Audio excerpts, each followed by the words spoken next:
The most incompetent immigration minister in Canadian history and put him in charge of housing. Pierre Poilievre absolutely humiliates, he destroys Sean Fraser in the House of Commons session here today. It is a beautiful thing. Welcome back to Moose of the Loose. My name's David. We've got most of the members here in the House of Commons today, aside from Justin Trudeau, who didn't show up for work, and Chrystia Freeland. But don't worry, Sean Fraser's here, and Pierre Poilievre just turns him into a punching bag.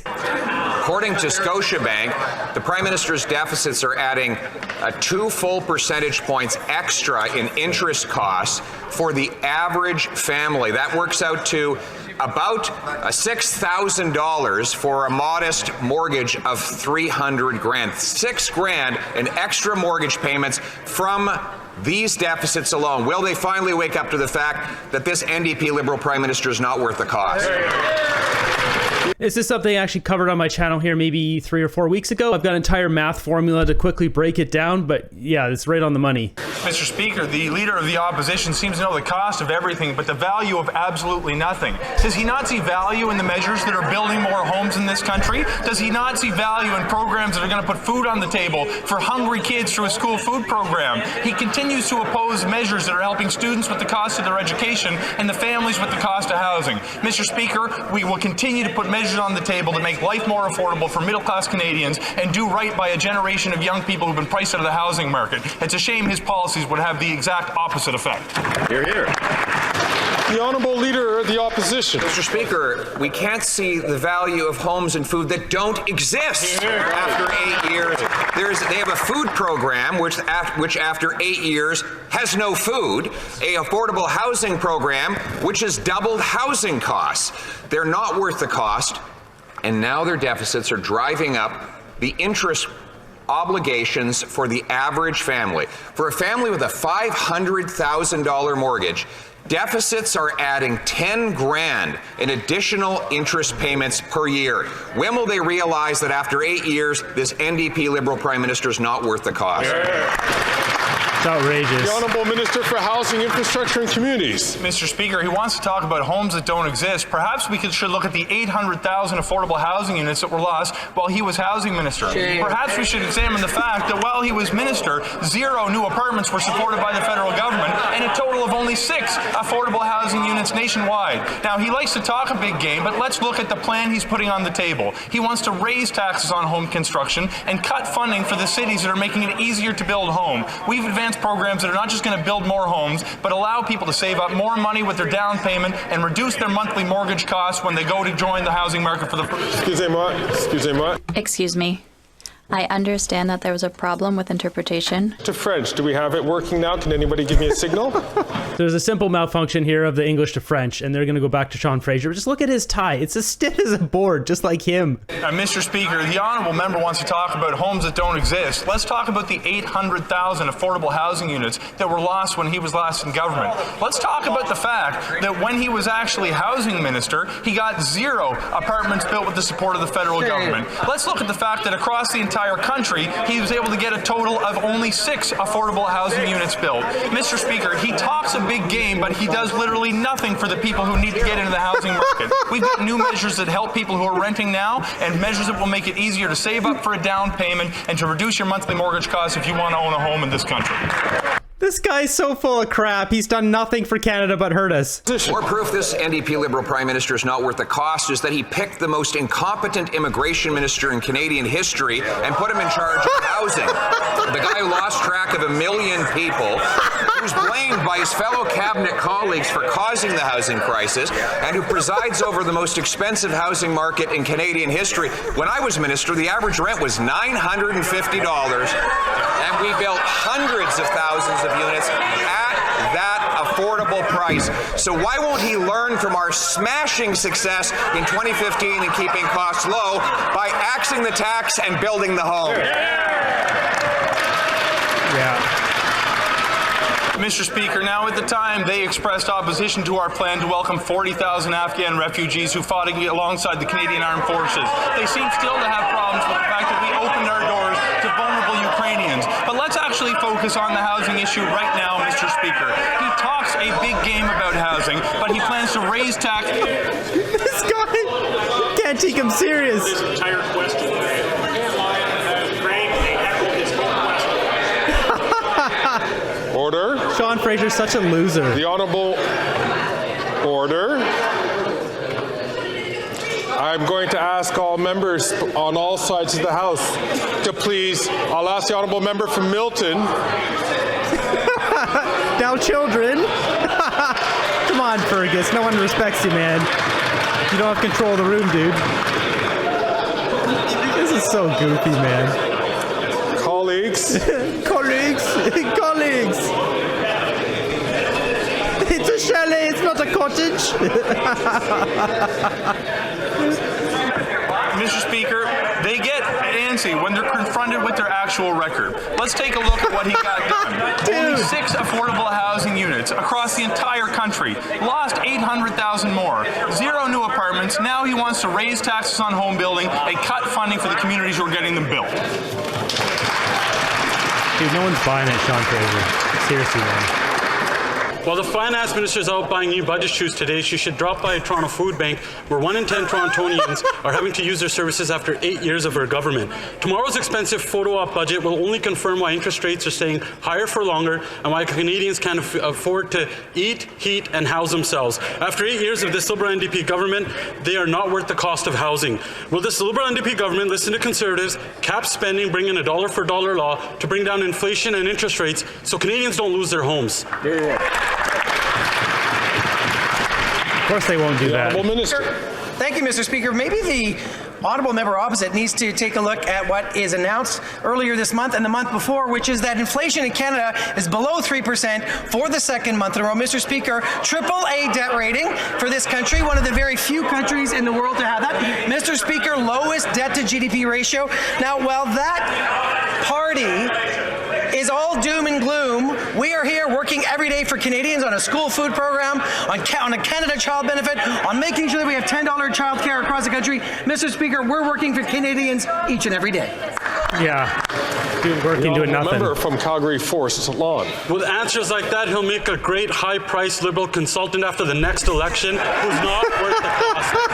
Doesn't he understand when 2 million Canadians are going to a food bank in a single month, 1 million more projected to this year, where young people can't see the dream of home ownership, where rents and mortgages have doubled after failed policy of the Liberal NDP government? Why doesn't he get with the program and before he gets kicked out of his position and listen to Canadians? Why don't they implement a dollar for dollar law, cap the spending so Canadians don't lose their homes? That would make too much sense for them to do that. Minister for Employment and Workforce Development. Mr. Speaker, that party and that member not only have no plan for housing, the meager plan that they have actually wants to make it more expensive to build houses in this country, and they're against every single measure that we've done to actually make home ownership affordable for Canadians again. Mr. Speaker, that Alberta MP voted against Air Products' $1.6 billion net hydrogen plant in our province, voted against the first carbon capture, use and storage net zero cement plant in our province. Mr. Speaker, they're voting against Alberta jobs. They're voting against Canadians. We're here for Albertans and Canadians each and every day. The Honourable Member from man. Peterborough Kawartha. After 8 years, this NDP Liberal government Prime Minister is not worth the cost. Emily Wheaton is a single mom who lost her home because she didn't qualify for her mortgage renewal. Why? Because of this Liberal NDP inflationary spending, which has driven up interest rates. So now she's forced to rent. She's paying nearly $4,000 for a 600 square foot apartment. Tomorrow's budget, we're asking for the Prime Minister to show compassion and sanity. Have a dollar of spending for every new dollar spent so Canadians can afford to keep their homes. These stories are becoming way too common. It's like, I get a lot of people who message me, and I should note too, for anyone who messages me and sends me like video clips or whatever, I can't click on those because I've already been a victim of identity theft twice, and I've also had my bank account twice either completely wiped out, sent off to wire transfer through RBC to Milan, or completely deleted. So, but I have a lot of people who message me, send me stories and stuff, and it's really heartbreaking. It's hard to take it all in, honestly. There's so many people losing their houses, people who've had mortgages for 20 years and they're getting in the last 10 years or so of paying it off, and then they lose it because they can't requalify. It's just, It is things you would never even fathom would be possible in this country. And it's just because of Justin Trudeau, Chrystia Freeland, Sean Fraser, and these stupid Liberals doing all these horrible, corrupt, stupid policies that are not in the service of Canadians. It is decimating our country. Honourable President of the Treasury Board. Mr. Speaker, what you will see in tomorrow's budget is support for renters and homeowners alike, and we'll do that all the while being fiscally prudent with the lowest debt to GDP ratio in the G7 with a AAA credit rating from an independent, objective observer, Mr. Speaker, as well as traditionally low unemployment. We do that at the same time as working for the most vulnerable in this country, something that the Conservatives vote against every single time. We expect all members of this House to support Canadians across the board. Thank you, Mr. Speaker. Something to note for everyone out there watching. If you look at the Liberal government as a Medusa with the multiple heads of the snake, this is one of them. Trudeau's the big one. Freeland's the next one. She's one of the main heads of this snake. So just keep an eye on this one, because she's highly corrupt, and she's floating underneath the radar, I think, of how corrupt she is. The honourable member from Peterborough Kawartha. Thank you, Mr. Speaker. What Canadians don't believe is anything they say. Right. They've had 8 years to prove a record, and more homes were built in the 1970s than have been built today. 10 cities across this country are normal. Don't tell people they've never had it so good when we have record high usage of food banks, when we have young people who will never own a home, and when interest rates have went up 2%, causing $10,000 a year in interest payments alone. Shame. Let's do a dollar for dollar. Let's show some sanity, and let's allow Canadians to keep their homes. The Honourable Minister for Families and Children. I think what Canadians need to know is what the Conservative response is to the affordability challenges that Canadians are facing. It's cuts. It's cuts to the programs that they need and are supporting them in a time of need, abandoning them when they most need it. On this side of the House, we've put forward a national school food program. We've put forward $10 a day childcare, the Canada Child Benefit, supports that are helping Canadians put food on the table and support their families, in contrast to everything that they oppose. So that National Food School Program, they didn't even consult the provinces. Alberta's already got their own. As Daniel Smith said, they feed 58,000 kids already. They don't even care what they're doing. It's all political. You know, they're trying to win people over with these things without even talking to the other provinces. Basically, what they should be doing is reducing the amount of money they give to Alberta based on the school food program and give them more in housing to make up for it. But of course, they won't do that because they're highly corrupt. And that daycare program is putting so many businesses out of business because how stupid they rolled it out. Member from Northumberland, Peterborough South. Mr. Speaker, it was clear from the PBO that 6 out of 10 Canadian families are worse off. They're worse off because of that carbon tax and so-called rebate. It's clear that these Liberals will not lift a finger to provide farmers and Canadians with relief from their cruel carbon tax. And if the Prime Minister won't commit to passing C-234 or a carbon tax election, what does he have to say to the families of Autonomy South Monaghan who've doubled their use of the food banks in the last 6 months? It's disgraceful. Leader. Mr. Speaker, I would respond to the honourable member that he just should advance a couple rows up here. I could introduce him if he'd like. Speak to the opposition House Leader. Bill C-234 is completely in their hands. Right. If they would like to bring it to the floor for a vote, we could deal with it. But while I'm on my feet, Mr. Speaker, and we're talking about doubling, C-59 is something he could also do something about, which would bring the carbon rebate to double what it is today. Let's pass that today, have a positive impact for the constituents that he serves, and bring a better carbon rebate to rural Canada. Here, here. The honourable member from Ballina Crowfoot. On April 1st, that Prime Minister hiked the already crippling carbon tax by 23%. Jake from Vermeer's Dairy near Camrose calculated that by 2030, he will be paying nearly $1,500 a month in additional carbon tax for the daily milk pickup alone. That is higher costs that consumers are forced to pay because of those Liberal policies. After 8 years, that NDP Liberal Prime Minister is simply not worth the cost. So my question for those Liberals is this. Will they pass Bill C-234 in its unamended original form so that Canadians can afford to eat? It is important that people are not talking nonsense in the chamber. The parliamentary budget officer actually said that he was extremely troubled by the opposition's selective use of the facts and their spin. Now 300 Canadian economists from across the country have said the price on pollution is the best way to reduce carbon emissions in a manner that actually addresses affordability. It is a true shame in this House that we have a climate-denying opposition, one that doesn't care about affordability. It is truly a shame.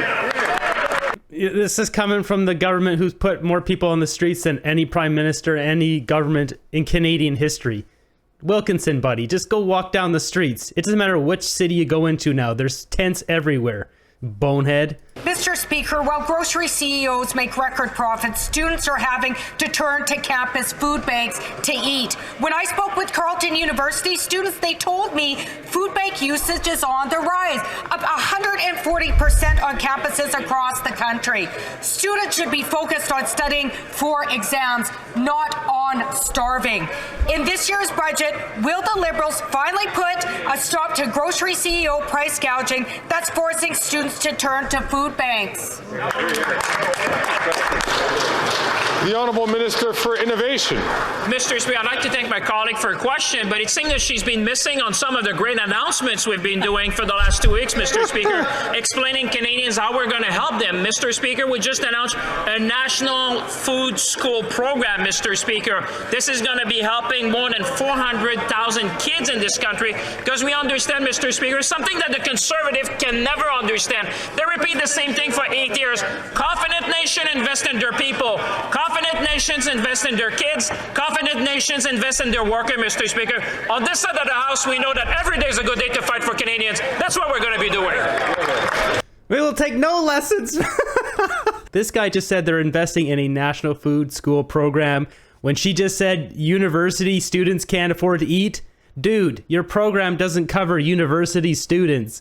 Why even use that as your rebuttal?